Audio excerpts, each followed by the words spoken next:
Hi, this is Kenny Albert. You're listening to the Broadway Hat Podcast with your host, Kyle Hall, the #1 podcast for all things Rangers hockey. Welcome back to the Broadway Hat Podcast. I'm your host, Kyle Hall, and what a win tonight at Madison Square Garden for the New York Rangers. Well, you're listening to this Tuesday morning, but I am recording live right after the Rangers' big overtime win against the NHL leading New Jersey Devils, a win that the Rangers needed so badly now on a 4-game win streak. Is this it? Are the Rangers finally turning around this season? They played very well out in Vegas. Vegas was banged up, take advantage of that team. They played Colorado, again, a banged-up Colorado team on the road, but get a big shootout W over our old friend Alexander Georgiev. And then tonight, they get the win against the Devils, and that coupled with Monday night's win last week against the St. Louis Blues, a 4-game winning streak, the longest of the season this year for the New York Rangers. And after all those struggles in November and the up and down October, have the New York Rangers finally figured it out. This team that last year really gelled together, came together, had that great run. Is this team finally gelling together now? Are they finally ready to go? I like what Gallant's doing with the lines. I like the Trocheck, Kreider, VC line. I like, though they separated them tonight, but the kid line was back tonight and was electric again. I mean, it doesn't matter. Those kids, whenever they get together, they're great. But I liked having Zibanejad and Lafreniere and Kakko up on that first line. Hedl has looked really good with Panarin. And Hedl and Panarin connected tonight in OT there for the game winner. Keandre Miller has been playing really well. He had a shaky start to the game, but a lot of that was because Trouba had a couple bad plays there to set the game off and got demoted down to the third pairing. But I think Braden Schneider's playing unbelievable, scoring the puck, hitting guys, really doing what Trouba should be doing. But Keandre Miller has been really good recently. This team's starting, and Igor's been fantastic. Keeping him in games. He sold the game out in Colorado. He played great out in Colorado. But this is it. This is where the Rangers have to turn it around and get to go now. When you look at the standings, now the Rangers are the first team of the wild card.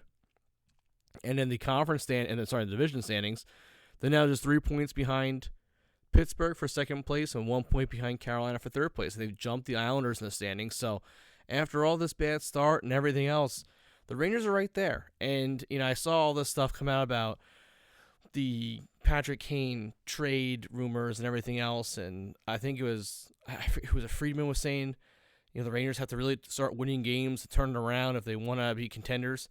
The Rangers are right there. I don't know why everyone's giving the Rangers a hard time. They're right there. If anything, it shows that this team's right there. They need the next step. It's even more reason for the Rangers to go out and get Patrick Kane, get something they need. So I did not understand that. But I think it was Elliot Friedman who said it, which was very strange to hear that. But the Rangers, this is it. This is the time to turn the season around. It's a tough week coming up, but they look good. They look good. This is the hope. This is the hope the Rangers give you, and you just got to climb onto it and grab it. And you got Toronto coming up at MSG, and then you're at Philly, who's been struggling, and you're at Chicago on Sunday, who's been struggling. Then you're back on the road in Pittsburgh, who's been playing very, very well. And then you're back at home for the Islanders for Christmas. So couldn't you win 3 of those 5 games before Christmas? Yeah, I think so. I think Toronto's been red hot. But you get Toronto at MSG, you're hot. That should be a great game. Philly's been struggling. Hate to say it, but, maybe put that as a win. Chicago on the road. Now, this is a back-to-back on a Saturday, Sunday, both on the road. So that's tough. But, put that as a win, and you got to beat Pittsburgh on the road or the Islanders at home. You got to win one of those home games against Toronto and in the Islanders. And you go 3-2 on that stretch. And then you have the Christmas break, reset yourself. But if the Rangers take some momentum to this Christmas break, that'd be huge for the season. Huge for the season. Huge for the fan base. I think a lot of Ranger fans, when they had that Edmonton loss and the Devils loss right after Thanksgiving, that was a low point in the Rangers fan base. There's a lot of fans jumping ship. It's funny to see them all back on the Rangers Twitter and everything else now. Everyone was saying the season was over, especially after that Chicago beatdown. And listen, that was embarrassing. But since they got their butt kicked against Chicago, this team has gotten themselves back in gear. And again, clutch play from Panarin. He's been on fire. Adam Fox has been fantastic. Chris Kreider's now to, I think, 14 goals on the season, so his scoring is back. They have the pieces. They just have to put it all together now, and it's exciting hockey to watch now for the Rangers. Well, not so exciting for the Colorado game. It was close. It was exciting because it came down to the wire there. But this Devils game tonight was great. Great. The whole season, if you look back on this game, this game is a turning point of the season for them. The save by Igor on Hughes on the penalty shot could be the whole turning point of this year. That could be it. Him saving that 3-1 game, he saves the penalty shot, saves it from a 4-1 game. Rangers get a power play, come down, score. Kidline comes out, scores 7 seconds later, tie game, boom. Garden erupts. All momentum's on the Rangers side. Game goes into OT in the third period. No one does anything. Goes to OT, and then Panarin sets up Hedl for the game-winning goal there. And Shesterkin made some great saves along the way to keep them in it and keep the game tied. But that save there, 4-1 halfway through the second period. Devils controlling play. The Rangers might not come back there, and that could be it. That could have been it for them. But instead, they get the win. Momentum's now building more and more. Back-to-back OT and shootout wins for the Rangers. 4 straight games. You're right back you're in the playoffs right now, the season ended today, but you're right back in the division race. It's a lot to be excited about right now for the Rangers. A lot to be excited about. And it's really great to see some of the guys who you've been waiting to see start to break out, like Keandre Miller, finally starting to get his season going. Got Vincent Trocheck finally hitting the net instead of the post. I think the guys hit the most posts in hockey. Now he's starting to score some goals. Kreider's got his goal scoring back after, a little up and down start for him. So the team's starting to get rolling now. They just have to build on this. Like I said, I think Thursday night's game against Toronto, that's going to be very exciting. Toronto's an extremely good team. The Rangers, right now have a lot of momentum, so seeing Igor going against that offense should be exciting to see. And then you go into Philly and Chicago on the weekend. You got to get the wins there because you have 2 division rivals coming up next week. And I tell you what, that Pittsburgh game is going to be fun in Pittsburgh following last year's playoffs and everything with Igor. So that'll be fun to watch there. But talk about goaltenders. We have a great guest this week. He had 2 excellent stints with the Rangers down in Hartford. Played 9 pro seasons, and he's an absolute legend at Harvard University. One of the greatest goaltenders ever to play at that unbelievable school. Dov Grumet-Morris. Great guy. Great interview. It was very cool to get to know him and hear his whole hockey story. Playing overseas, playing here in North America. Like I said, 2 stints with the Rangers, which were very successful stints. Led Hartford to the playoffs when he was there in 2010. Actually overtook the starting job from Cam Talbot while he was there too. So very cool stories. But before we sign into our interview with Dov, I do want to tell you about our sponsors over at DraftKings Sportsbook. Hockey fans, light the lamp this winter at DraftKings Sportsbook, an official sports betting partner of the NHL. New customers can bet just $5 pregame money line on any NHL team to win, and they get $150 in free bets if they do. If that wasn't enough excitement, you can turn small bets into bigger payouts with same-game parlays. Combine multiple bets like which team will win, how many goals they'll be scored, for even more of a shot at a bigger payout. So go and download DraftKings Sportsbook app now and use promo code Broadway and bet $5 on any NHL team to win their game and win $150 in free bets if they do. Only at DraftKings Sportsbook with code Broadway. Minimum age and eligibility restrictions apply. Please see show notes for details. If you or someone you know has a gambling problem, please call 1-800-GAMBLER. Or if you live in New York, please call 1-877-8-HOPE-NY or text HOPE-NY to 467-369.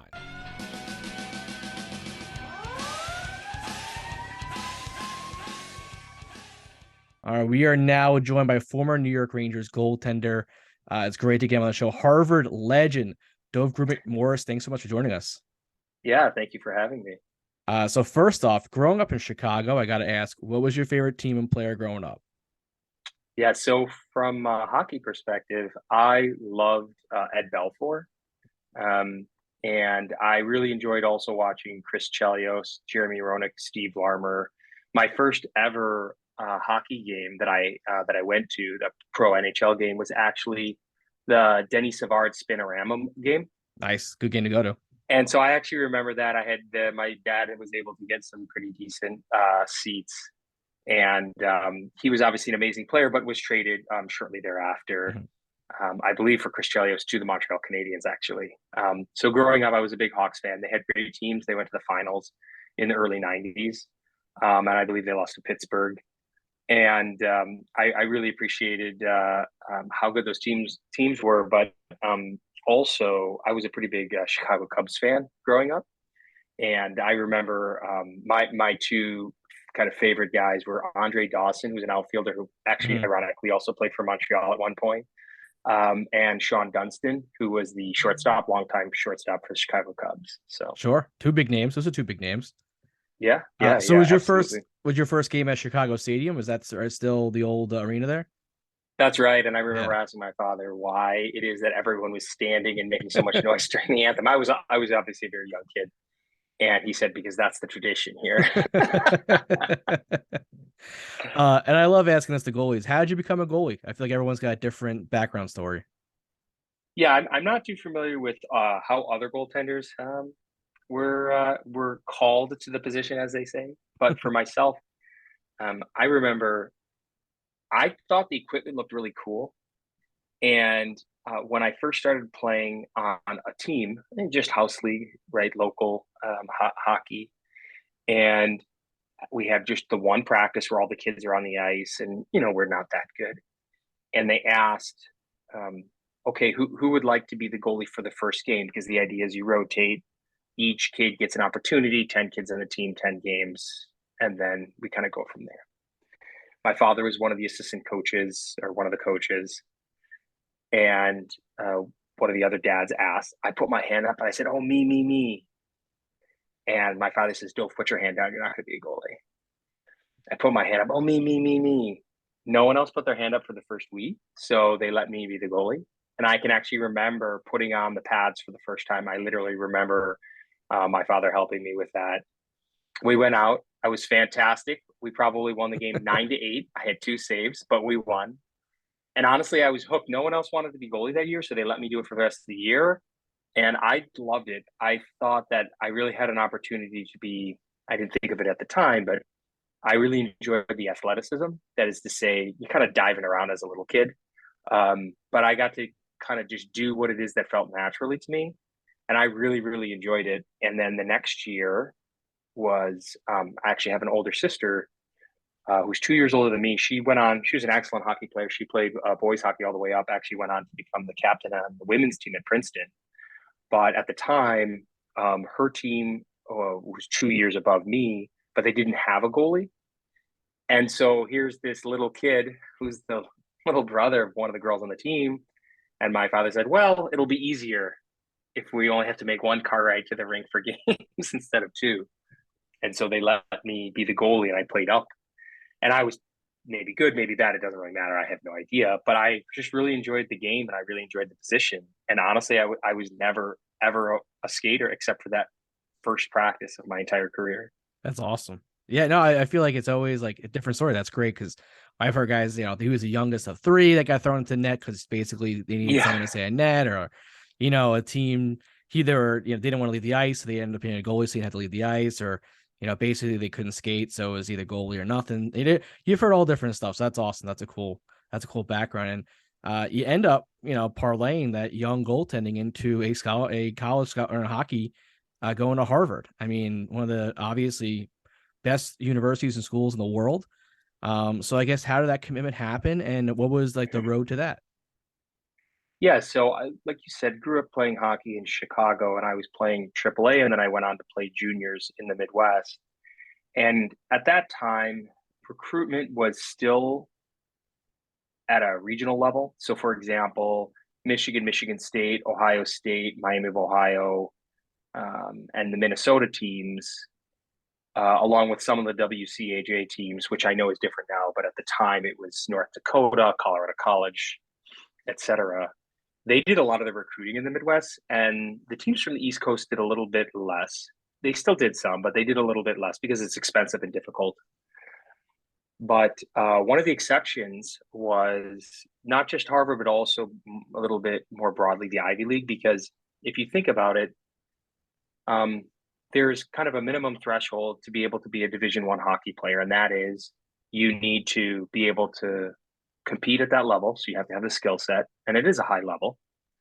So that's requirement number one. And requirement number two is that you're able to become eligible for the NCAA. So you can gain admission to the university and then stay eligible. So those are kind of the two requisite pieces. However, for schools, say in the top third of the 62 some odd schools that have Division I programs, their admissions are a little bit more difficult. So their requirements are higher academically. And what does that mean? That means that the pool of applicants, potential applicants for the hockey teams, shrinks. Yeah. And it means that they have to be aggressive and they have to think a little bit outside the box as it relates to finding the right players for their programs. And as such, the hockey team, which actually had three Midwestern coaches from Michigan, Ohio, and Wisconsin, did a lot of recruiting in the Midwest. So they came out to watch me play. I was a pretty good student, and I thought it would be a great place to go, both from an academic, from a social, and from an athletic perspective. Harvard's a very good hockey team, and they were at the time, and they were when we were there. Also, perhaps I was a bit biased because my older sister was at the time a sophomore at Princeton. So at least that part of the world had opened up to me. Remember, I'm a boy from the Midwest, so going to school out east was never on my mind. But having said that, the opportunity arose. I had some other chances to go to a couple other places, but this seemed like the right fit for me. And then, like anything in life, it's kind of the crossroads between ability, work ethic, opportunity, right place, right time, being on the right platform, and they all have to intersect. And for me, that happened at Harvard, where they had a graduating senior goalie when I came in as a freshman. So that meant that there was an opening in from the starter's position. There was a sophomore there who was a very good goalie, man by the name of Will Carruthers, but hadn't had any playing time. And so the position was wide open. And that also appealed to me because, of course, you kind of have that foreknowledge going in. And the coaching staff really did believe in me. They thought that I had the ability to be special. And even when I had bad games, and trust me, I had plenty of those in my career, in particular at Harvard. And as a freshman, you're really going through your process both academically and socially, but also as a hockey player and even more so as a goalie, a lot of ups and downs. But they always believed in me and they always told me that, which I thought was important. That messaging was always there. And so it kind of all came together from the recruitment, from the need, from the location. And for me, academics was important. I wasn't going to just drop that. That wasn't going to be something that got put to the side. So I honestly got very lucky for it all come together like that, because there's so many variables that I just described that I don't control. And it's tough sometimes as an athlete to acknowledge that there's luck involved, and it's tough to give up autonomy. We like to think of ourselves as autonomous creatures, but really, oftentimes we're at the mercy of the team or the fans or the ref, or in this case, other things that kind of go off in the universe that put things in motion. I mean, it worked out well for you and for Harvard. I mean, you had a pretty good run there. You know, there's a lot of, you can say there's luck involved, but they had a pretty good recruit in you. Your first year there, I mean, you go on to win the ECAC championship, double overtime, thriller. I mean, talk about that first season, that winning that championship game had to be so special. Yeah. So a little bit of background on that. You're absolutely right. Leading up to the playoffs that year, we actually were in a bit of a tailspin. So at the beginning of the year, we were trying to figure things out. We had a lot of freshmen and sophomores that were starting. We actually had the highest number of NHL draft picks out of any college team in NCAA when I was there. Now, what does that mean? It means they're recruiting talent. It doesn't mean that you have all NHL players, clearly. But we were a pretty highly touted team. We were good, but we were very young. Almost everyone was 18 and 19 who was playing. And excuse me. And we had a little bit of a start and stop beginning to the season in terms of win, loss. And then we went on a nice little run. And then we kind of hit the skids at Beanpot, which is a major tournament for the listeners in February for all four of the Division I Boston teams. and we really couldn't get out of that tailspin. It was pretty tough.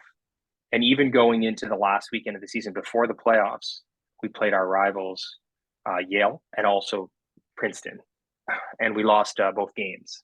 It was pretty tough. And then going into the playoffs, we kind of had everything going against us in terms of momentum.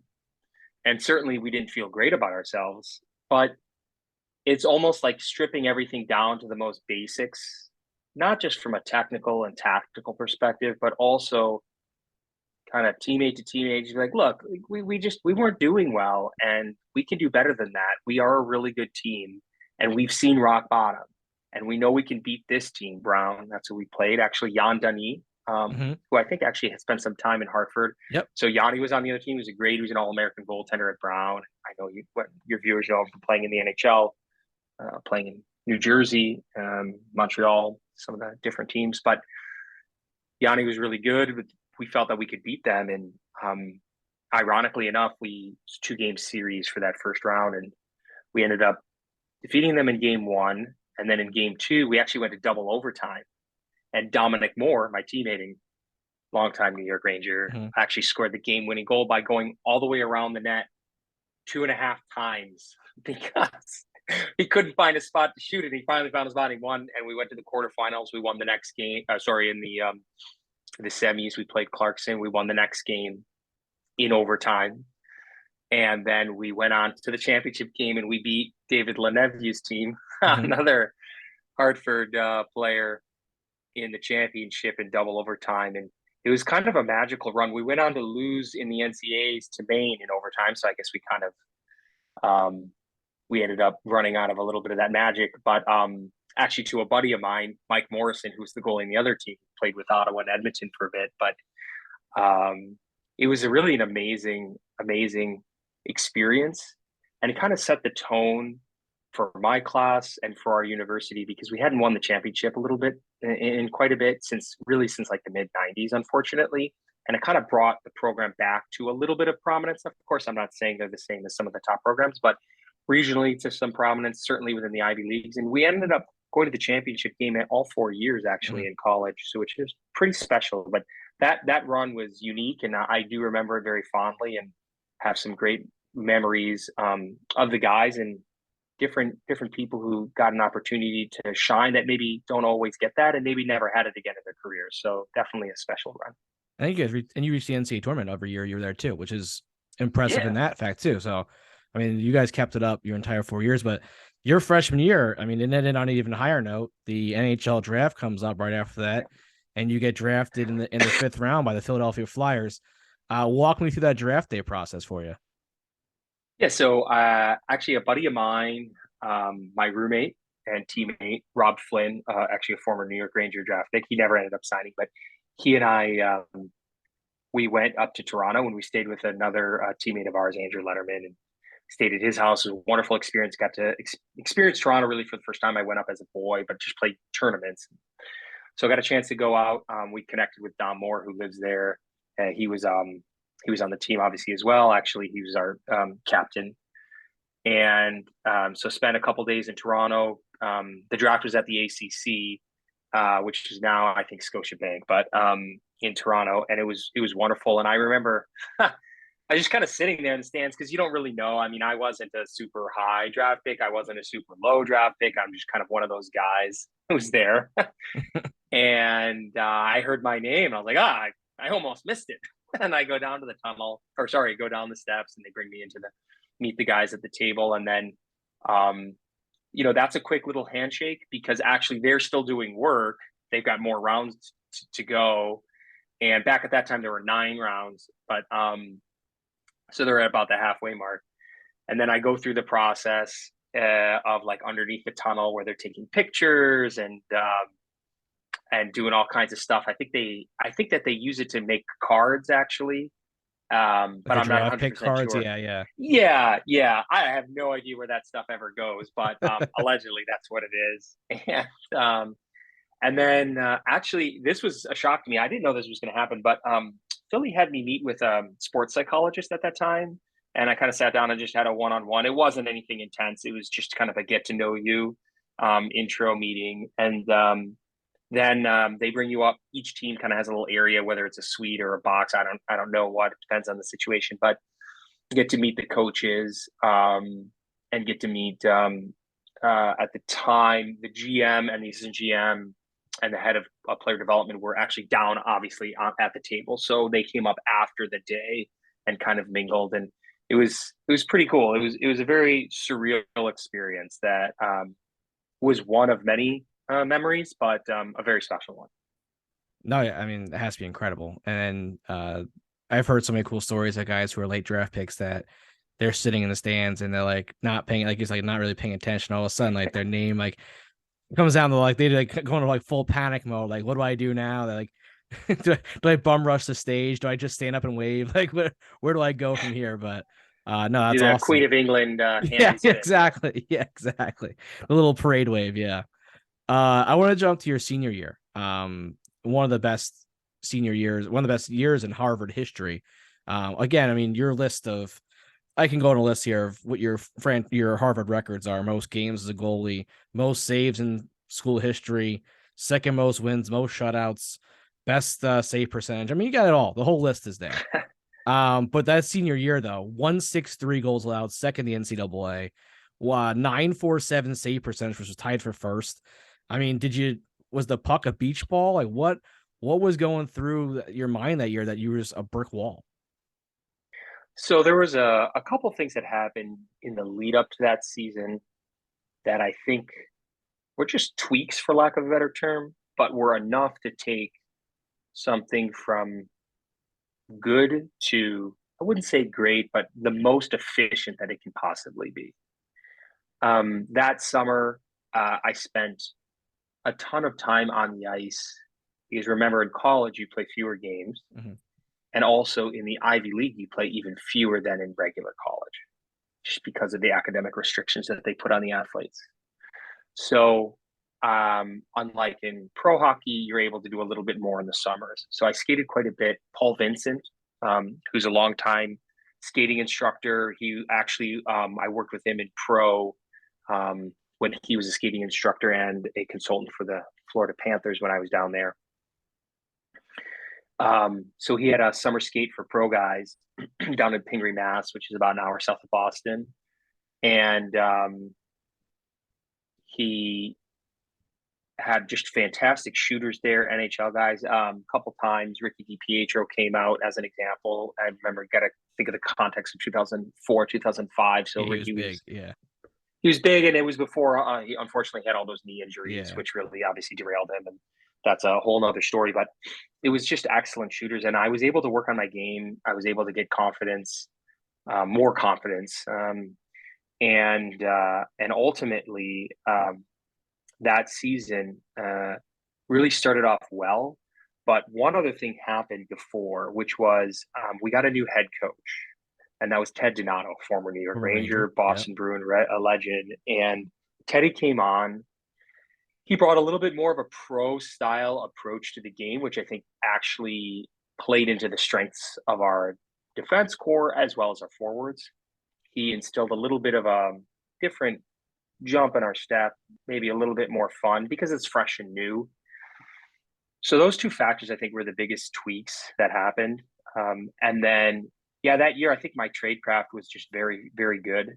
And I worked on it over time. And it was kind of think of, 7 different dimensions, if you will, for goaltending that you need to excel at in order to be at an elite level. And at different times throughout the 3 years, I would have 1, 2, 3, 4 maybe going, in particular like the playoffs when we always had successful playoff runs.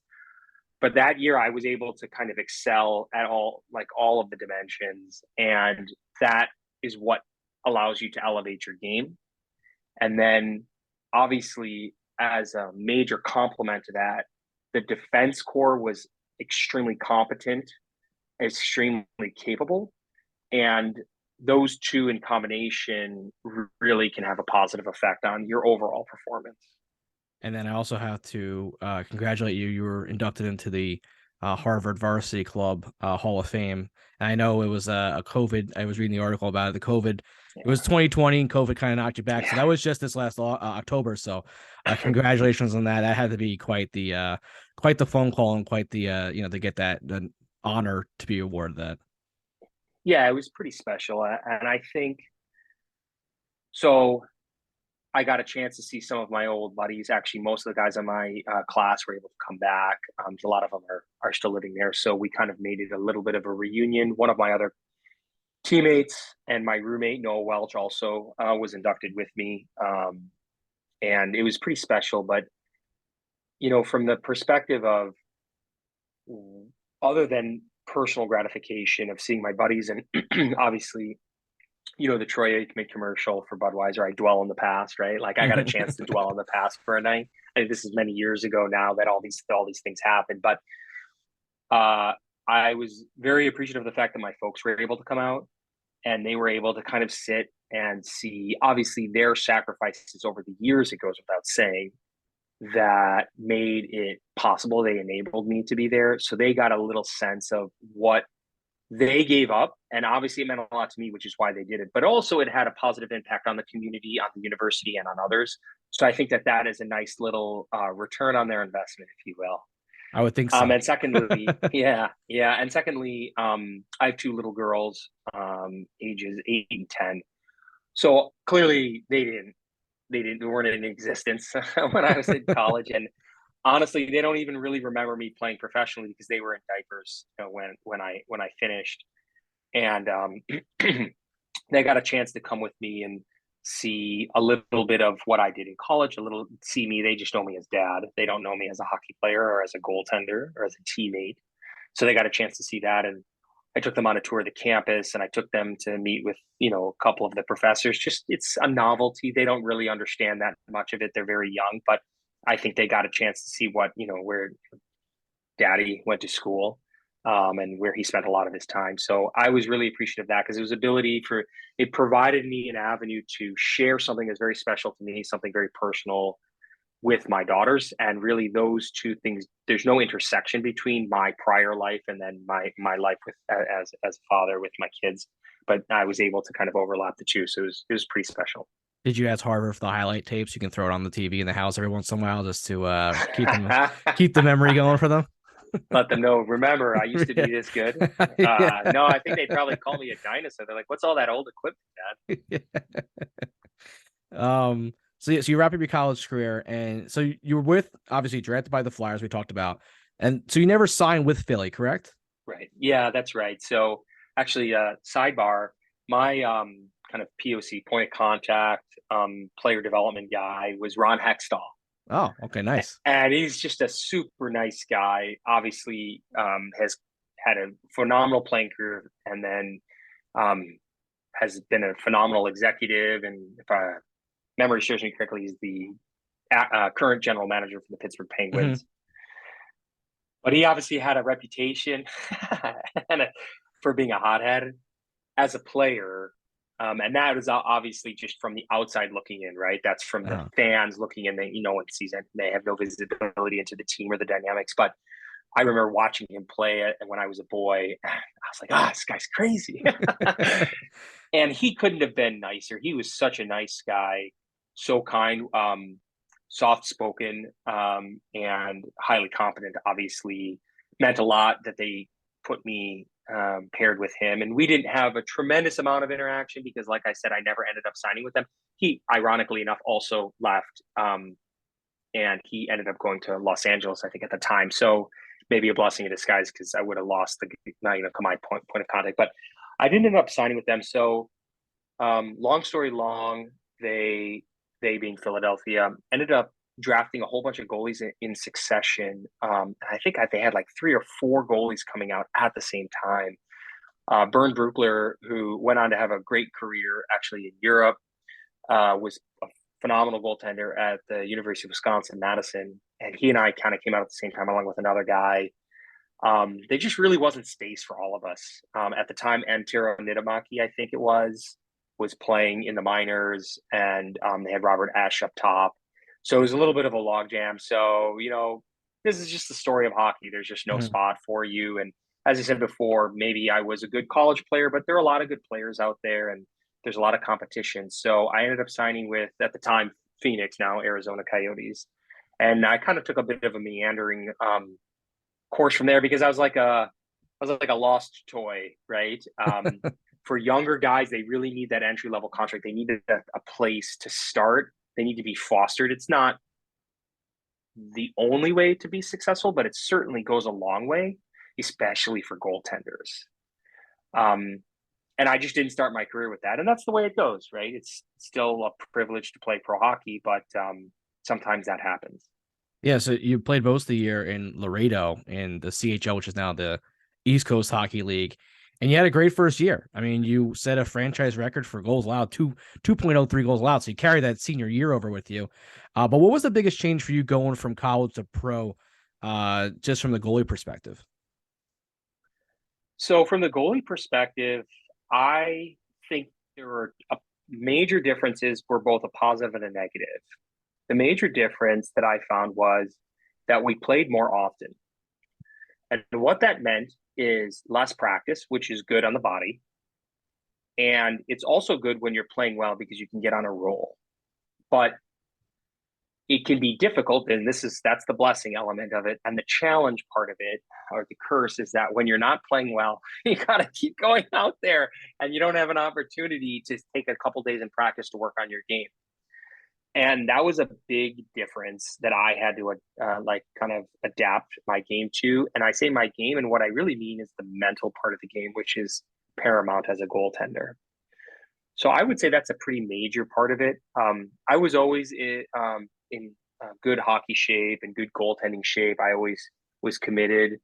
So that wasn't necessarily a change, although there is a change in training and a change in diet and nutrition and sleep because you're just playing so much more and you're doing so much more traveling.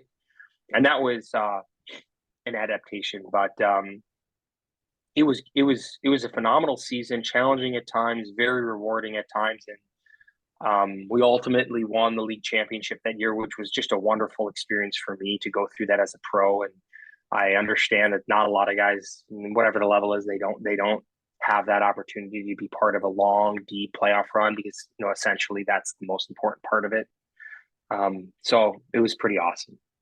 And then, yes, you probably had the second season. You play with 4 different teams, which is tough for anybody. But for a goalie, I mean, I feel like you're lugging these pads around all over. I mean, you ended up in Portland, Hamilton, Manitoba, and you played mostly started in Cincinnati. I mean, you are all over the map. I guess how tough is that going from playing for 4 different teams, 4 different locker rooms, and kind of like, hey, I'm the new goalie here. How are you? Yeah, it's tough. So there's a couple things to be said on that. So at a kind of personal level, what I mentioned before, I made that reference to an entry level contract. So when you have that, even if you're in the East Coast League, you have an up and down, you're a known commodity. And you know the place that you're going to go up to. So, for example, you start the year in the East Coast League at the time. Greenville was the affiliate for Hartford, Hartford the affiliate for the New York Rangers. So East Coast League, AHL, NHL. And even if you're in the ECHL, when a guy gets hurt in the NHL or the American League, that's the ladder. You're going up. That's where you'll be. The coaches, the rank, so on and so forth. And that means a lot to you. And that makes it usually a little easier to transition. So as I mentioned before, I used the term a lost toy, and that's kind of what I was. I had a good year in Cincinnati. I really enjoyed the coaching staff there. We had a really good program. Actually, we got great fans. We were getting like 5, 6, 7, 8,000 fans a night. It was a lot of fun, highly competent team, but you were always looking for some opening. Someone got hurt somewhere and they needed a goalie and you wanted an opportunity to prove yourself because as a player, and in particular as a goalie, but any player will tell you what you really want is you want the chance to prove that you're able to be there. Mm-hmm. And when you don't have the NHL contract, when you don't have that, vertical structure that I described before, it's just a hope and a prayer. And you go where you're needed in order to prove yourself, knowing that you probably will end up, even though you play well, you'll get released and you'll have to go to another team and you'll have to prove yourself all over again. And that brings me to the second major point, which is It's really hard, and some guys can't do it. It's just too difficult, and it's really and that is to constantly prove yourself. So you go to a team, you post a couple shutouts, you do really well, and then, as I said before, you get cut. You go to another team, and they don't know you. You are not a known commodity. Everything you did, the currency that you had in the locker room, the currency that you had as an athlete, your work ethic, your ability, your attention to detail, your professionalism, it's as if it never happened, and you're starting at zero again. So you're doing that every single place that you go. Now, what does that mean? That's a challenge, but it also is an opportunity to develop resiliency and to develop the mentality that no matter what, you should always be proving yourself every day. And it's a cliche, but we all are creatures of comfort to some degree. There's a reason why we don't all live in hotels and change rooms every day, right? We go back to the same home. We usually have staple foods. We don't change our cars all the time. And that's because it removes an element of thought and anxiety and energy that you have to spend during the day when you kind of have things kind of on autopilot. And when you're fighting for your life every day, quote unquote, fighting for your life, your hockey career, you don't have that. And so you build that mentality of every day is another test. And it does build resiliency. But it's a tough way to play where every day your contract could be canceled, quote unquote, you can be released or sent down. And that's a challenge. But I think it can build character. In Hamilton, I think it was in Hamilton that year. Was Halak in Hamilton that year with you? Yaroslav Halak? So that year there were quite a few goalies of some note. Yaroslav Halak was there, great goalie, obviously. Yaro, I was actually in camp that year with Yaro, and he's a very hard worker, true professional, knows his craft, still playing, obviously. Yanni was there, Jan Denis was there. At a later point in time, some guy named Carey Price was there. There's actually a lot of talent in the net. And then another Hartford, New York Ranger was there. My very good friend and goalie partner, Cedric Desjardins, was there. Okay, yep. And so we had so many good goalies there. But that just tells you how many guys go through the systems. And it shows you the logjam for goaltenders, at least in many different organizations. That's a tough some tough competition. Tough yeah. Now I can see why you're in Manitoba and a couple weeks later. That's tough. But you had a great year though. You had a good year. Everywhere you went, you played well. And that turned into an NHL contract the next year in Nashville. How special was that, signing that NHL contract? It was amazing. I mean, I every player deserves their NHL contract, but I knew that I had kind of gone about it in a bit circuitous route. Mm-hmm. And I had gone through the ringer, quote unquote, of minor league hockey. And I had gone through challenging times as it relates to what I just described before, team to team. You don't have someone advocating for you. And I was able to get actually interest from 3 different teams. I ultimately signed with Nashville, which I thought was the right fit.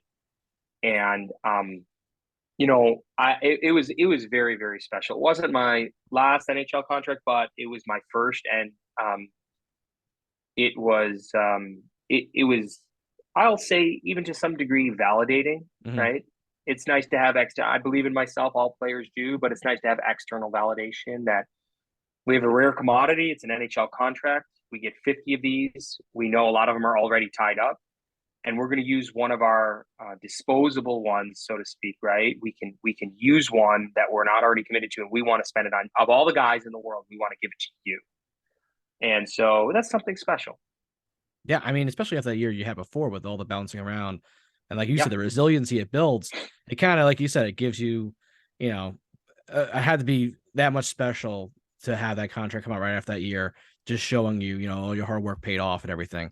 But then you get there and you go play in Milwaukee, and there's another guy in Milwaukee named Pekka Rinne, who's in net with you, who goes on to become the greatest goaltender in Preds history. So again, the competition didn't go away. Yeah, well, as I mentioned before, I can't underscore this enough. Like, really, there is a lot of luck involved. So, for example, you know, you go to a different organization that has not quite as strong of a bench. The depth is not quite there, and you will fluctuate up and down much more quickly. And everyone's good, right? All the goalies in the American League are good. All the goalies in the NHL are good. And so what it means is that it's a supply and demand issue. The supply of talented goaltenders are high. The demand is very low, 60 spots. That's it. Well, I guess now 64, but you get the idea. And so you get there, a lot of guys in the American League, number ones in the American League, younger guys, middle-aged guys, whatever, middle-aged in terms of their hockey career, they can get called up tomorrow playing the NHL. You would see no difference. There are elite goaltenders in the NHL, by all means. Of course, New York has one of them. They've had the phenomenal pleasure to have just two great goaltenders kind of back to back and over a 20-year period. But there are phenomenal goaltenders in the American League. They can step up and play right away. And so it's really sometimes you choose one or the other. That year, when I was selecting which team to go to, Pekka was actually slated to go into the NHL that year. But that summer, he ended up having shoulder surgery after a fall, and he was delayed in kind of getting himself back up to speed. And Thomas Vokoun had just left. I think he'd been traded. They had Chris Mason as the number one, and the number two was open. It was going to be Pekka, and they signed myself and Dan Ellis. And so the plan was to have Dan and myself in the minors. Dan was a friend of mine. We trained together in Boston. He's a really nice guy. Played college hockey at UNO. And Pekka was going to be up. Younger guy. Mace was the older guy. He was going to be the number one, and Pekka was hopefully going to push. But because of that dynamic, Danny Ellis actually had just a great camp, and he ended up making the team. And they said, okay, well, we'll send Pekka down. He can clear waivers because he's still on an entry-level deal, and he'll go down. And so I go down, and it's me and Pekka. And I'm like, there's this monster from Finland in the net, and I can't see any net. And he plays the puck. And he's just the nicest guy you'll ever meet. And he's hardworking and a competitor and a gentleman. And it was a pleasure to play with him. But gosh, you weren't going to take any time from him. And it's funny because I had a buddy who I lived with, James Sixsmith, phenomenal player. He's a smaller guy, played a lot in the American League in Europe, went to Holy Cross, was the captain of the team there. And he and I would just chat. And I remember telling him, like, honestly, I don't think Pekka's just going to play in the NHL. I think this guy's going to be an all-star in the NHL. And Sixer says, yeah, when I score on him, I pick that puck up and I take it home with me. Yeah, so, no, you hit it on. You hit it right on the head. I mean, all-star could be I think he might be a Hall of Famer. He'll be in the Hall of Fame.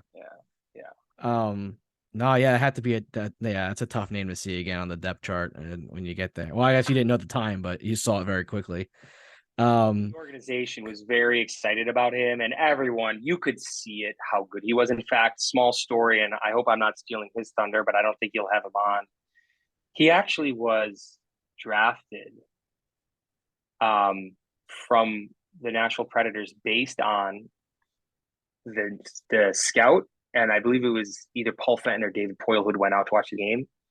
And Pekka didn't play that game. He only took the warm-ups. But they had a body work on him, and they watched him like, God, this guy's unbelievable. And they drafted him late because his goalie partner in Karpat was Nicholas Backstrom, who went on to have a phenomenal career with the Minnesota Wild. He's just a great goalie. And so they kind of rolled from Nicholas Backstrom into Pekka Rinne into Tim Thomas. And so there's this factory of goaltenders, but Pekka was the young kid. He was the number two, and he only played like 7 games that year, but his talent was so obvious. He was such a hard worker, such a competitor, that even, like I said before, when he was down in the minors, he wasn't known to anyone other than Nashville's program. When he and I were playing together, everyone saw how good he was. So just based off his warm-up, that's how he got drafted. That's incredible. Well, yeah, there was, obviously that research before that, but But I believe that I think it was Paul, but it might have been David Poile who had gone out, and that was the only time they ever laid eyes on him. They're like, yeah, we'll take him. That's awesome. It's like the Poile walks in, leaves before the game starts. Like, nah, I see enough. I'm good. I'm going home. Yeah, right. So after that year with Nashville, you jump overseas for the first time to Austria. You end up playing a year in Austria and a year in Slovenia. So what kind of went to that decision to jump overseas? Yeah, so there's kind of I would say two things driving it. One was personal and one was professional. So from a personal perspective, I knew since I found out about European hockey that I wanted to play in Europe at some point. So that was always a goal of mine. I just thought it was so cool. I loved my experience in Europe. I loved living there. Quality life is fantastic. Playing there is great. The fans are great. They really have a passion for sports. It's like going to a soccer game, but indoors. They got the flares and the drums and the scarves and the chants. I always got a kick out of the fact that there's this giant sign on the wall that says in German, Rauchen verboten, smoking is forbidden. And you just see a cloud of smoke hanging over that sign, which is unique. But it was a great experience, and I always knew I wanted to do it. And that kind of touches on, so you have the motivation there, the personal motivation. And then from a professional perspective, I had just done 3 years, as you mentioned, and I'd kind of climbed my way out of, the lower part of hockey to, on the cusp. A couple times that I was actually supposed to go up to Nashville that year. Actually, one time there was a flight issue, believe it or not. Wait, hold on. So you got called up? No, I was supposed to, and just these series of events at different times happened actually throughout my career. That's happened a couple times. In Florida, I was going to go up, and they didn't have the contracts. And then another time they called up when I was at a different stop. They didn't call me up. They called the guy up who hadn't been playing. That doesn't matter, but this happens. I know it's to listeners, it sounds funny, but if you're the assistant GM or the GM in the NHL, you don't actually know every single detail of what's going on underneath, and you have to rely on like someone to make a snap judgment, because you got to get paperwork into the league so someone's eligible to play, and things get dropped through. But anyways, back to the Europe thing. What ends up happening is I kind of go through this process, and I just got stuck again right behind Pekka, and it's tough because then I'm at that inflection point, 25 years old, and you're like, I got to play games. I haven't played enough games, because you got to develop your craft as a goaltender. You can't go to the NHL. You can't play pro hockey and be an expert if you're not playing. It's a little different for defensemen and forwards, because you can sneak some time in, right? Mm-hmm. You can get a guy a couple minutes here, a couple minutes there. But a goaltender, it's very zero sum. You're either playing or you're not. And so I just felt the best thing for my career is I need to play games. I need to develop my craft. I need to get starts. And that's one of the reasons why I got a lot better in college, because I played every game. Now, smaller amount of games, but I played all the games, and that added up 120 games, I think, over 4 years. So it's pretty good for the Ivy League. And I needed to play. And in Europe, one guy plays most of the games, right? He plays almost every game. A couple games you get off, but you play 50 something games, and you're going to play 40 of them, or whatever the case may be. So kind of those two things drove me to Europe, and those experiences were just phenomenal, both at a personal and a professional level. There were challenges in Europe. Things like training routines and regimens are different there that you have to adapt to. You grow up in the North American system, and it's the best system in your mind because it's the system that you know. The NHL uses that system, so you think that's the best system because that's the best league in the world. And then you go to a different place, and they say, hey, we have a different way of doing things. We think you should be training more. We think you shouldn't be eating these foods. We think you should be eating these foods. We don't travel the day before the game, or sometimes we do. And it's just different. Everything is different. So there were some real challenges, but I wouldn't trade those experiences for anything. They were just fantastic. And after those 2 years, you came back to North America. You end up in the Rangers organization. Yeah. And you go to Greenville, which was the East Coast affiliate for the Rangers then, and you just turned it on. Unreal down there. You were the ECHL goaltender of the month in December for them. You were a second team All-Star in the Coast that year, and you earned a call up to Hartford. And then again, kept up in Hartford, a great season there with Hartford. You teamed up with Cam Talbot, who, has gone on to be a great goalie in the NHL. So I guess just talk me through that year in Hartford and playing for the Rangers. So that year was interesting. I came back, and my motivation, to be perfectly frank, was I loved my time in Europe, and I was offered an extension on my team. We had a great year. We won the championship that year. But I realized in my time away that I wanted to compete for a spot in the NHL. And that's what I truly wanted. Not that I didn't appreciate and love what I had done in Europe, because it was also what I wanted, but our goals shift over time. And I wanted to come back and give it another shot. So I was able, so Gordie Clark, who was a longtime New York Rangers scout, player development guy, he had scouted me in college, and he actually was a big fan of mine at the time. I don't know if he remembers who I am. It doesn't matter. But contemporaneously, he actually wanted to sign me coming out of college. So that was 2005. But there were these two guys named Al Montoya and Henrik Lundqvist, who were New York Ranger draft picks and property, who were coming out. And they're like, oh, gosh, we just don't have the contracts. Now, looking back, it's probably a good decision. But the point is that I had some touch points with New York prior to that. And so I started the year in Greenville. I started the year, I guess, in Hartford, and I had a really good camp. And I went down just for the camp in Greenville for 2 weeks for the training camp. And then I came right back up to Hartford because Talbs actually hurt his groin, if I recall correctly, at the time. And so he was out for a number of weeks. And actually, in addition, Chad Johnson was on the team as well. Yeah, former guest, a good guy. Yeah, really nice guy. I really enjoyed. He was both those guys were my roommates on the road at different times because all three of us were there, and it went really well. But again, you kind of get to the point where you can't have three goalies on the team. And Talbs was a rookie who was on an NHL contract. Johnny was in his second year. He'd come off a very successful first year, both in Hartford, and he got a cup of coffee in the NHL, but was very good, very, very good. And so, there's three guys. Well, guess who's the odd man out? Me, which was fine. The other guys are really good goalies and good friends of mine. And so I went back down for, I think, about 2 months or so. I want to say it's like November, December, and then maybe a week or a couple weeks into January, something like that. And we had a really, really good team actually in Greenville. So we had a number of players who went on. Chris McKelvey, who is a longtime Hartford player as well, and a number of other guys. Actually, a guy who started on the East Coast League and went on and ended up playing in Washington, Julien Brulé, who played in the NHL for a while. He was on the team just as a guy who we signed. So we had a very good team. And again, like I keep saying it, but it is true. A goaltender oftentimes is a reflection of the quality of his team in terms to establish consistency throughout the year. So we had a good team and it went really well. And then Talbs got hurt again, and they called me up and I did well. And Shoney was the GM, and Jim Schoenfeld, and Kenny Jernander was the head coach at the time.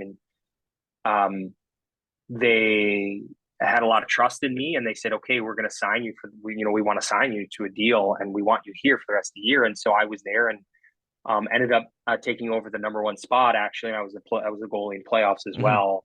And it was just a very special year. Wade Redden, that was the year that he got sent down. And I don't know how many of your listeners know Wade or know anything about him. I don't know if you've had him on the show, but he is the definition of a professional and a gentleman. So this is a guy who was sent down. Everyone knows the story, making a lot of money, and he was persona non grata in New York after his first or second year. He came down and every day showed up with work ethic, with a smile on his face, did all the things that he was asked to do. He stayed on the ice extra after practice. He would come on the ice extra before practice to work with me and to be my shooter for like my goalie practices. And so he was a great leader in the locker room, and he never talked about his personal situation getting sent down. And he could have easily sat in the corner and pouted and stomped his feet. He did not do that.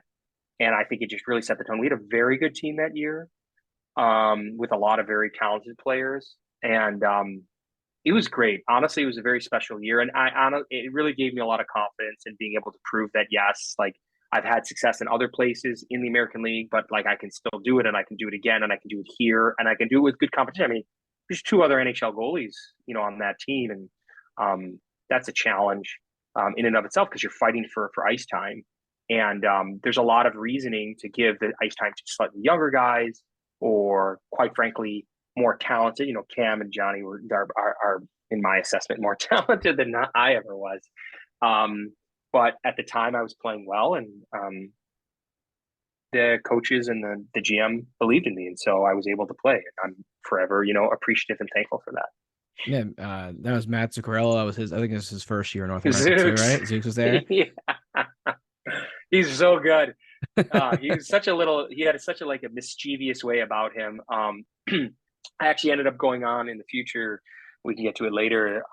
Playing in Norway, and he's just a legend. Zooks was a legend in Norway.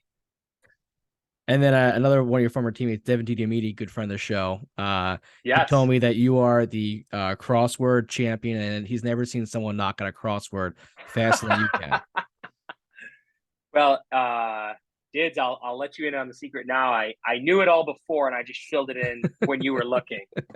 No, I'm just kidding. Actually, Jared Nightingale was on the team, and he was a big crossword guy too. So we do the puzzle in the mornings, and there's always one or two guys on the team who are puzzlers, and we'd get on there, and it's just a good way to start, especially at the rink a long time. I was always an early guy to the rink, and hang around later too. And this is before I had kids and stuff like that. But yeah, it was a lot of fun. You can sit there, do the crossword, put it down, come back to it. I wasn't in school, right? And so there's enough downtime to kind of play. But yeah, it's there's always a couple guys who do it. There are a lot of better. Tyson Strachan, a longtime NHLer, I played with him for a number of years, and good friend of mine. He's the best. If he can do one thing, he can do a puzzle. You knock Wordle out every day now too? No, you know what? I don't do it. Oh, I should. I can't believe it. I think I've missed the train. I'm behind the curve. How come you didn't re-sign there after that? You went over to Norway after that year. Was that something you want to go back overseas, or why didn't you stay with the Rangers? So they offered me a deal, but there were so many guys there. So there was Hank, who is amazing.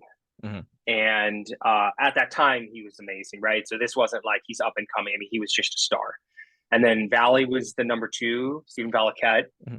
And then Johnny was there, and Talbot was there. And then they had another goalie coming out, Missian.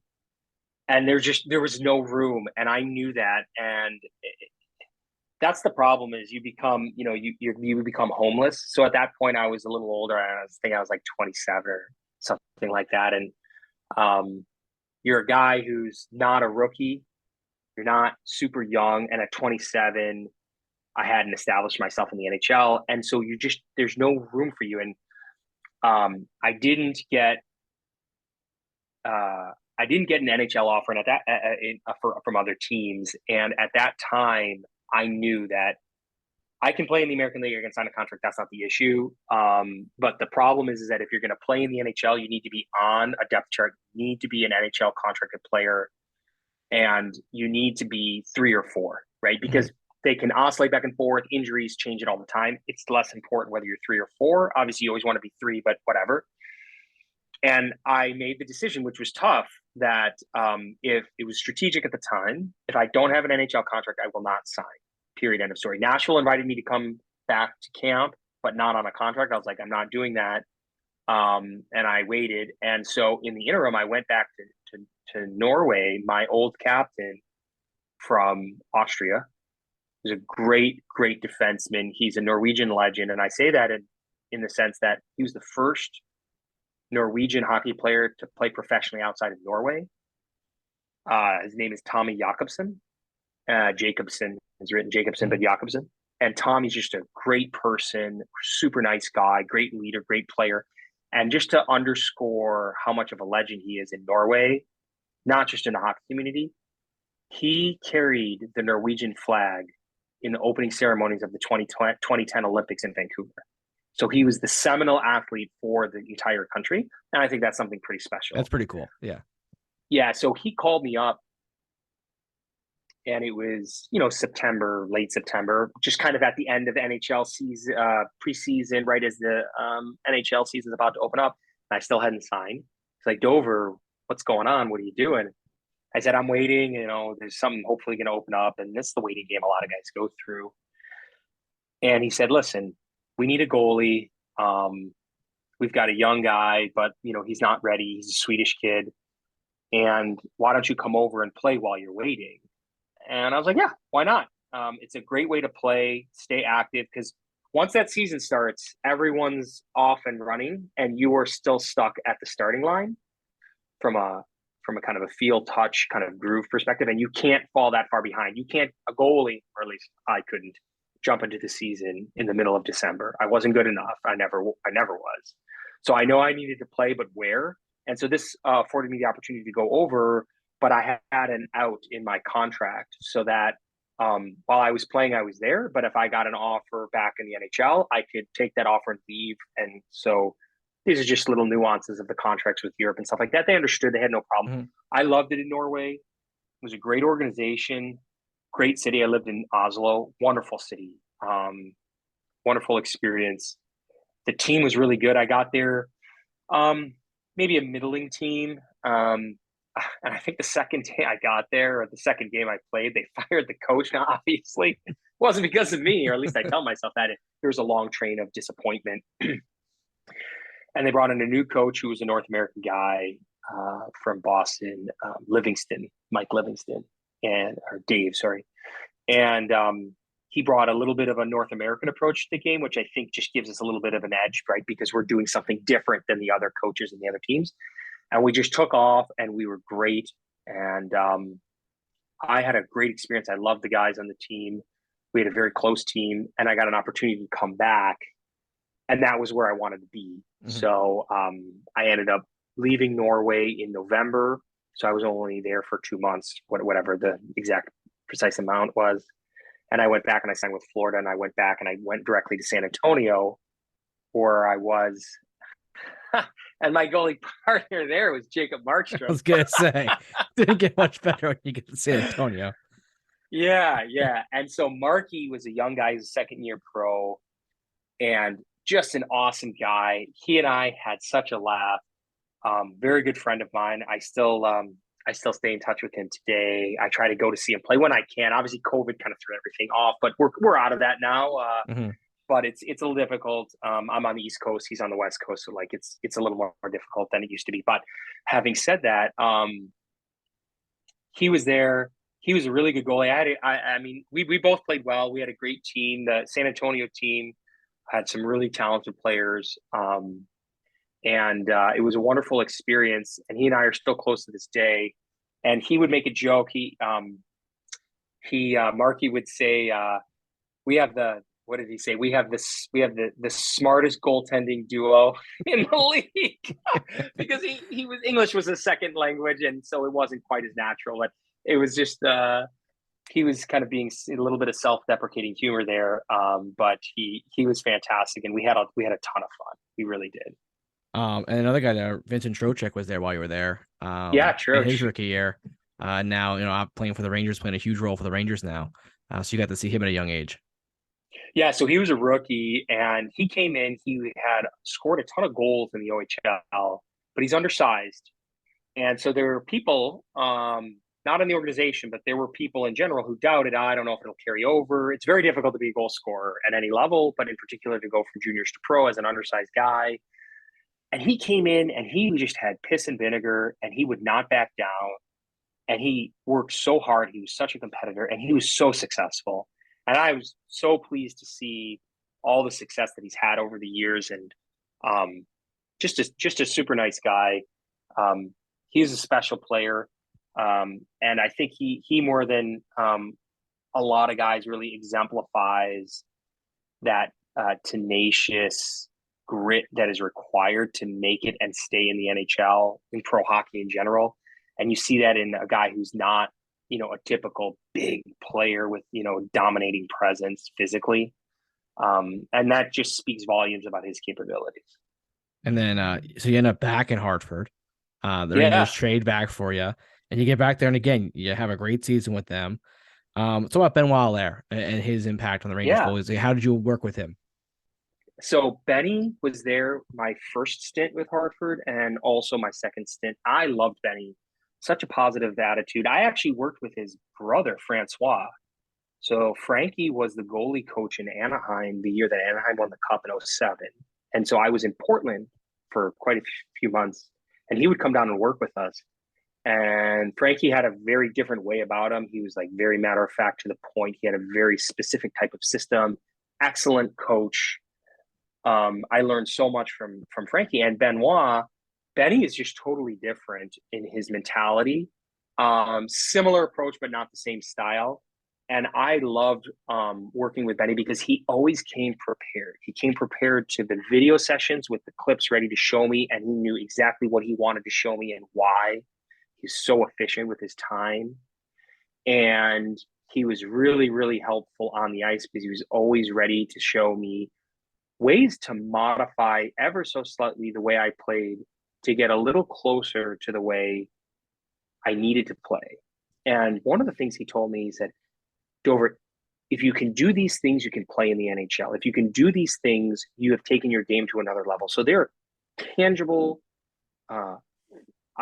ways of improvement that are very difficult to come by at the pro level. That might sound funny, but do better, try harder, score more, hit more, be faster, stop more pucks.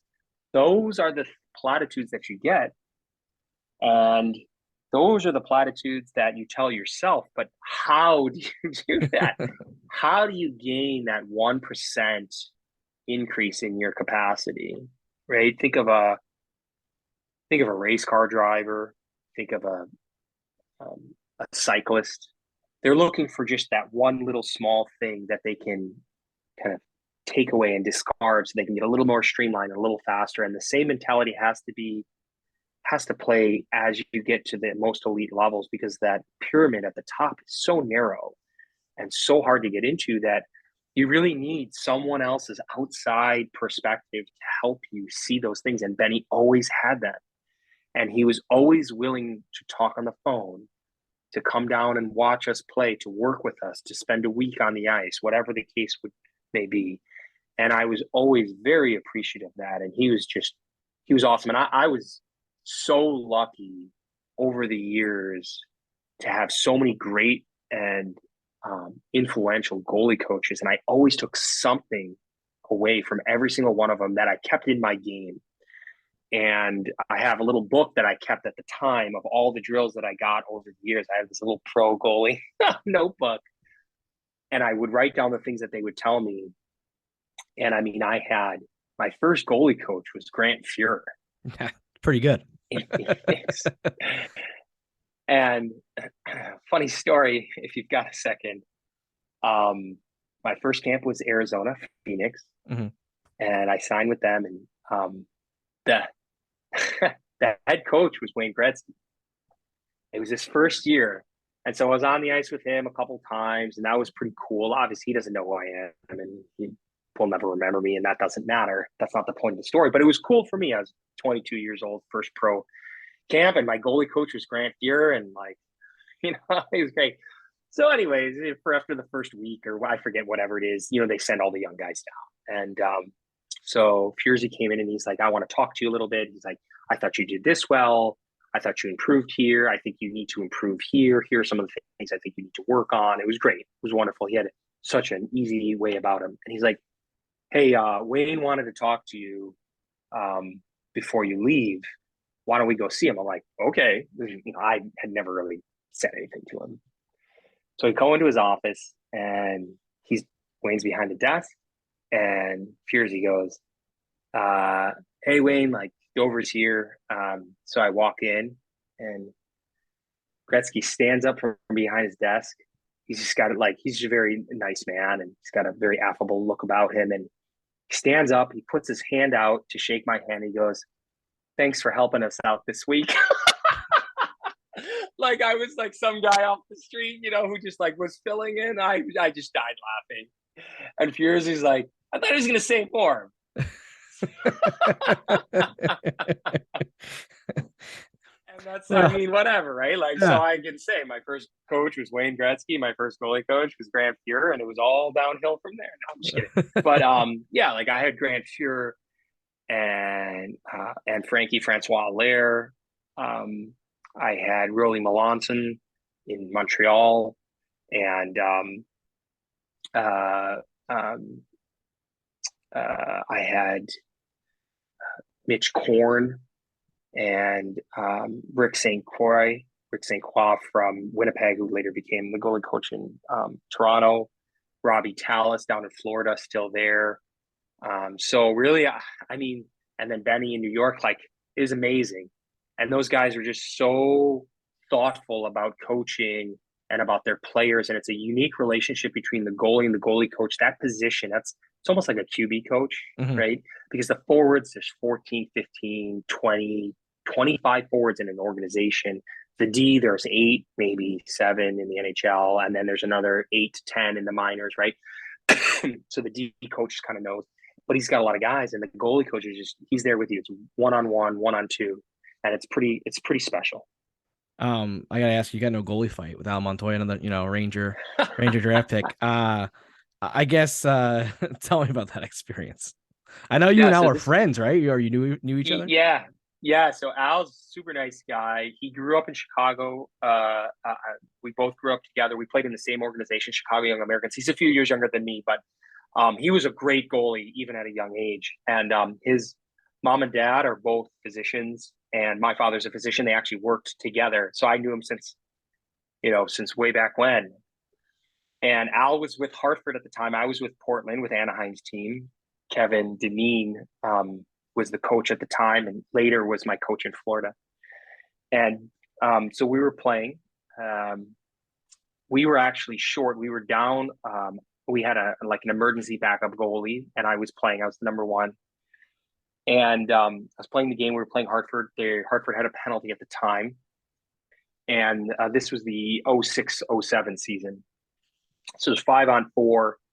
And there was a scrum at the net, at Al's net. He was playing. So Monty was in the net. And melee ensues. And because it's 5-on-4, Al drops his stuff, Monty drops his stuff, and he jumps in the fight. Now, listeners, the rule is if the other goalie gets involved, then you, as the goalie on the other end, you have to come down. Okay? That's the rule. That's the rule, the unspoken rule. And so, anyway, the problem is that we had an emergency backup goalie who had been retired for like 3 years. And if I go down there, I can get thrown out of the game. Usually you don't, but it can happen.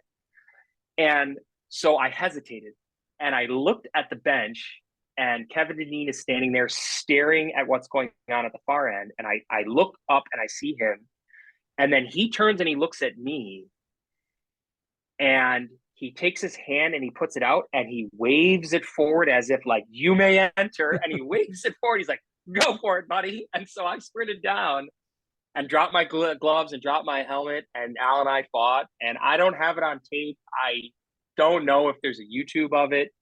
And I don't know what the hell I'm doing out there. I'm just throwing, and he's throwing, and I take a few and he takes a few or whatever.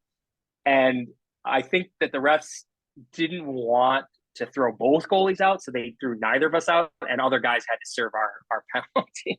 That's awesome. That's awesome. All right, I got one more question before I let you go. Favorite memory to look back on? Wow. Other than the goalie brawl. Other than the goalie brawl. I would actually honestly say, like, throughout my entire career, it was my time in college was pretty special. I remember the day that I got my admissions letter, and I knew that I got in. That was really special. And the first championship we won in college, that was very special. I'd say those two in particular. And maybe, I would also say my first win in the American League was pretty cool. It was with Portland, and I really enjoyed my time there. I really liked Kevin Dineen. I think he's just a player's coach. And I remember he told me that he's like, I don't care what your contract status is. If you're the better goalie, you're just going to play. I don't care. And I appreciated the meritocracy that he built there. And It was a very special team. We actually, I want to say we had like 10 guys who went on to have careers in the NHL, and they were all like young at the time. So it was just a fantastic team. But maybe my win there, maybe it's because of that connectivity that I had with those players and then with that coach and that organization. And Anaheim was great to me. That kind of cemented in my mind. But yeah, I'd go with those. That's awesome. Well, Dov, thanks so much for joining us. It was a pleasure getting to know you, and hopefully maybe we'll get you back on again soon and tell some more stories. No problem. It was my pleasure, and thank you so much for having me.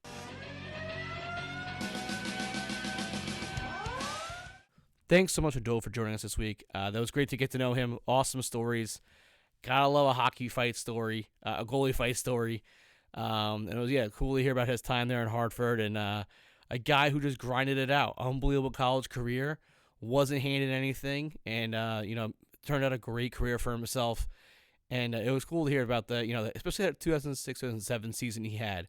4 different teams, 3 teams were alone, just bouncing around, playing as well as he could, and he earned an NHL contract out of it. So just to goes to show anyone who's listening to the show, especially any younger guys who play hockey, never give up on your dream. He did, and he ended up having a great career in the American Hockey League, and won some championships not only here but overseas as well. So it's a great story for anyone to listen to. And like I said, an absolute Harvard legend, Harvard Hall of Famer.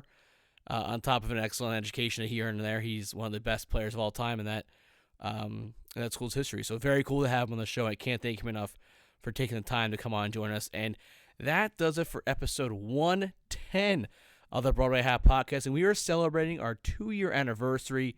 I guess this week and next week is really kind of when it happened. So thank you to all of our listeners. 210 shows so far. I think we're at 164 total reviews on Apple Podcasts. So make sure you go on there and leave us a review and subscribe to the show on Apple Podcasts. And every 5-star review we do receive now until Christmas, special for the holiday season, we're donating $3 to Alex's Lemonade Foundation. So please take one moment out of your day, go on there. It literally takes 10 seconds of the day. Leave us a 5-star review. And like I said, $3 we donate to Alex's Lemonade Foundation, helping fight pediatric cancer, an amazing foundation. So thank you to all the people who have supported us there. Make sure you can go find the show on Spotify and subscribe and leave us a 5-star review there as well. You can find the show on Google Play, Pandora, Spreaker, Amazon Music. Anywhere you get your podcast, you can find us there. Make sure you're following the show on all social media. We actually just we're redoing our YouTube page. So we started posting more and more show clips there. We'll be posting full episodes as we get around to that. It's a very time-consuming thing to post a full episode, so we're slowly working in some full episodes on there. But I'm also working on a project that'll be a YouTube-exclusive Rangers project, which I'm very excited to roll out. I believe it's going to roll out this week, so make sure you go and find it's at the Broadway Hat Podcast on YouTube, or just search Broadway Hat Podcast on YouTube and subscribe to the show there. Very excited to roll out this new content for everybody and keep the Rangers content going. And build up our YouTube page there. Very excited for that. Make sure you go and follow the show on Twitter at Broadway Hat Pod. Find my personal Twitter account at KHallNY. Also find the show on Instagram and Facebook at the Broadway Hat Podcast. And thanks so much for listening. We'll see you next week.